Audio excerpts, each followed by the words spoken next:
దేశమునకు నిన్ను మరలా రప్పించు.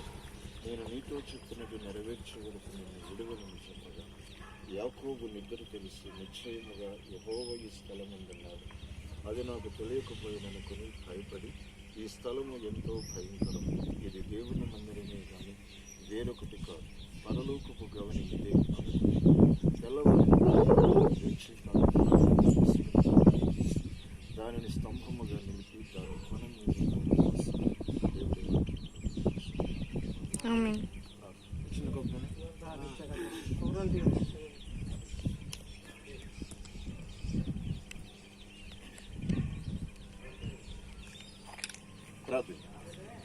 పరిశుద్ధుడివైన మా ప్రియ పరలోకపు తండ్రి, సర్వాధికారివైన మా దేవ, సర్వశక్తిమంతుడా, మీకే వందనాలు స్తోత్రాలు సమర్పిస్తున్నాము నాయన.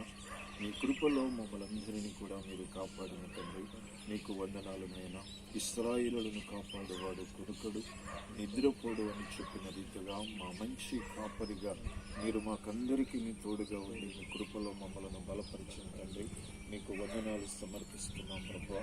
దేవనాయన, ఈ దినము మా తండ్రి నూతన గృహమునకు పునాది రాతిని వేస్తూ ఉండగా మీరు సహాయం చేయండి. మూలకు తలరాయి నీవేనైనా నిశ్చయముగా తండ్రి ఈ పని అంతటిలో కూడా మీ కాపుదలను గ్రహించండి. అలాగే మీ కుమార్తె నాయన ఈ విషయాన్ని మీరు జ్ఞాపకం చేసుకుంటున్నాము. తన భర్త భాగ్యరాజుని కూడా మీరు జ్ఞాపకం చేసుకుని నాయన, తనకిచ్చిన 2 బిడ్డలను కూడా మీరు జ్ఞాపకం చేసుకున్నామని ప్రార్థిస్తున్నాను. వారికి నీ కృపను నీ కాపుదలను మెండుగా వారికి మీరు దయచేయండి. ఈ దినము నాయన పునాది రాత్రిని వేస్తూ ఉండగా మీరు మాకు సహాయం చేయమని కూడా ప్రార్థిస్తున్నాను. ఈ పని ప్రారంభం నుండి ప్రభువ అంతము వరకు నాయన ఏ ఒక్క విషయాలైతే వారికి కొరతగా ఉన్నవో అవన్నీ కూడా మీరు వారికి సమృద్ధిగా దయచేయమని కూడా ప్రార్థిస్తున్నాను తండ్రి. ఆర్థికముగా నాయన కావలసిన ప్రతి ధనమును కూడా నీ బిడ్డలకు మీరు అనుగ్రహం చేయండి.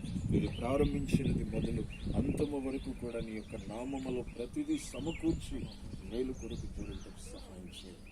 దేవుని ప్రేమించే వారికి సమస్తమును సమకూడి మేలు కొరకే జరుగునని చెప్పిన దేవానికి వందనాలు. మీ సహాయ సహకారములు మీ కుమార్తెకు మీరు దయచేయండి. ఇదిగో నాయన పనిని ప్రారంభిస్తున్న నాయన కడుతున్నటువంటి బిడ్డలను కూడా మీరు జ్ఞాపకం చేసుకోండి. వారందరినీ కూడా బలపరచండి.